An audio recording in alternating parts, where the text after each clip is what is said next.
there, and welcome to Swan Lake Lifestyle. My name is Olivia, and I'm a lifelong ballerina and classical musician here to teach you how to dance ballet for free with no experience needed. Let's go ahead and get our dancing gear on and get started.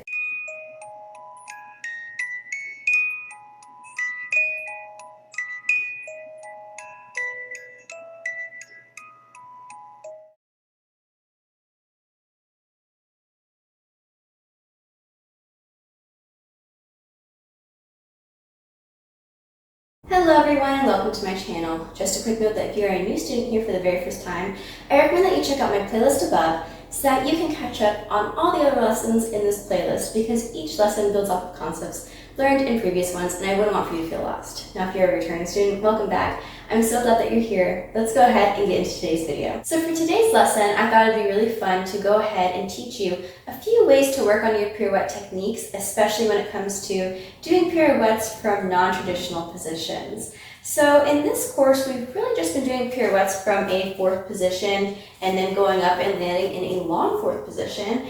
But I'm going to show you a way to make things a little bit trickier. We've been doing a lot of pirouettes in fourth position, but I think today it would be great to try doing a pirouette from a first position, a second position, and a fifth position. And then at the end, we're going to do a regular pirouette, but with different arms. So we'll do with the arms up, okay? So let's get started. So for this pirouette from first position, it might feel kind of weird starting out.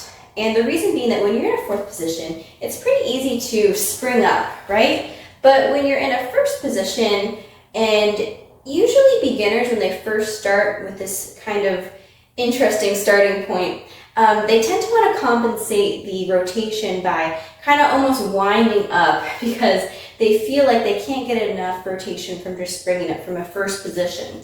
So I'm going to be one to tell you, please do not try to overcompensate by winding up your pirouette. You want to, again, just like with a fourth position pirouette, focus on melting down and springing up and keeping your body and everything up as if you're being held by a string and using those arms to turn you. So I'll go ahead and demonstrate that now. So let's say we're in a first position, plie, up. And you can either land in a first position or in a long fourth or in a fifth or wherever you want to land. But that is how you do a pirouette from your first position. So I'll go ahead and turn around so you can see from the back.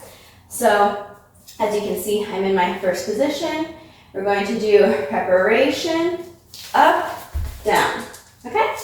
So I think I'm going to have to adjust my hair a few times in this lesson, but that's fine. So that is how you do a pirouette from a first position. Now a pirouette from the second position. So a pirouette from the second position is going to be a similar concept to all other pirouettes, really. I think something to keep in mind when you're doing the second position pirouette is that you want to make sure that you remain center, okay?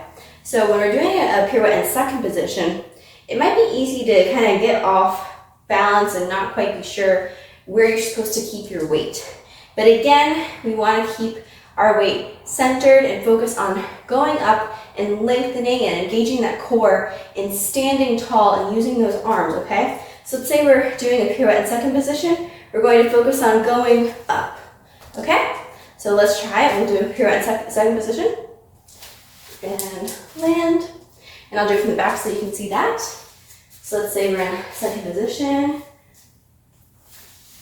Land. And that's how you do a pirouette from second position. So let's go ahead and do a pirouette from a fifth position. Now you can do a pirouette from either a fifth position closing front or a fifth position closing back. I would say it's probably easier to do the fifth position in the front, so let's go ahead and practice that. And if you're feeling more ambitious, you can go ahead and try from the back as well.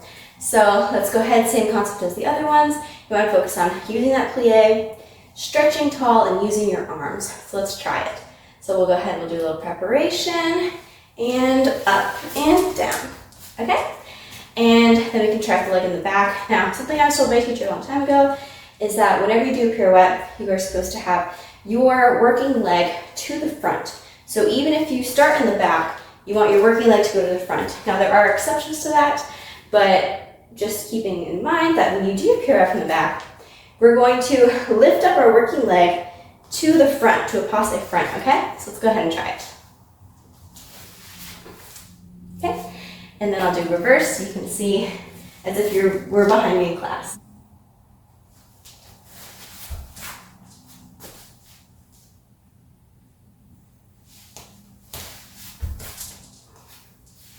Okay, great job everyone. So now as promised, let's go ahead and do a pirouette with different arms, but from our usual position, which is the fourth position.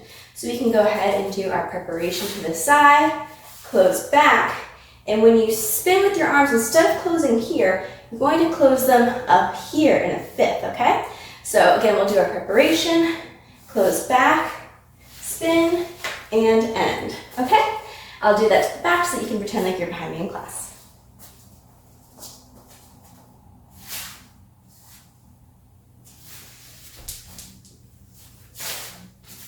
Great job, everyone. So for this class, I thought that instead of doing a combination, because it might be a little wacky to do a combination of just like a bunch of pirouettes back and forth, I think that we should just go ahead and do everything that we just did, but to the left side, because as I said earlier, in ballet, we are all about being even and training our muscles evenly. And while I'm sure everyone or most people favor a certain side, it is important to still practice your pirouettes or any motions to your side that needs more improvement, we'll say. So I actually find that I tend to turn better to the left, so you might be scared to try it now, but you could actually be better as a left turner than a right turner. So I think it's important to both practice, but also explore and see maybe you're better at certain motions to the left when you aren't usually good at that side for things. So let's go ahead and try it. So we started off with pirouettes in first position. So let's go ahead, first position, left turning pirouette. We'll do our little preparation and up and down, okay? If you want to go ahead and stop and rewind, you can try it again. I will go ahead and do this to the back. So pretend like you're behind me in class. Preparation. And down. Nice job, everyone. Okay, let's go ahead and do our left-facing pirouette from second position. So we can go ahead and start in a first, tendu to the side, plie, remember you want your weight to be even, plie, pirouette, and down. And I'll do that to the back. First position, tendu to the side, plie, pirouette, and down. Good job, everyone. Alrighty, now let's try the pirouettes in fifth to the left with the working leg both in the front and then later on in the back. Let's go ahead. So we're in fifth position, we'll do our little preparation. And also, if you can't do a full fifth position, that's fine. You can try third position, okay? But yeah, let's go ahead and do from the fifth or third position. We'll do our little allongé, plie, pirouette, and down. And then we'll do to the working leg in the back. Allongé, plie, up, and down. Good job. Let's do it with me facing that way so you can pretend like you're behind me in class.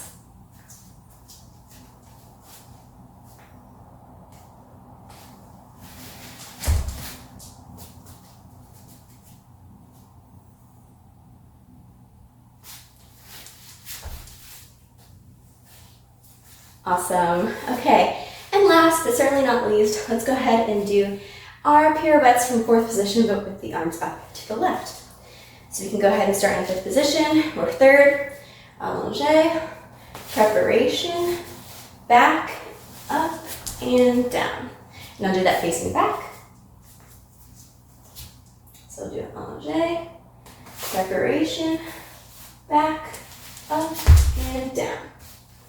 Alrighty, well, thank you so much for joining me today. I hope that you enjoyed learning these different pirouetting techniques.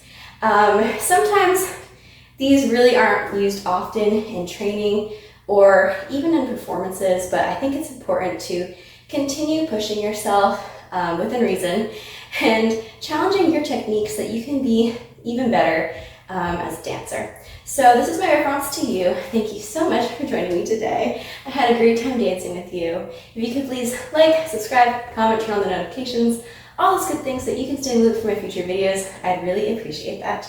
I'll go ahead and put down below what we will be learning in our next class, and I hope to see you again soon. Take care. See ya.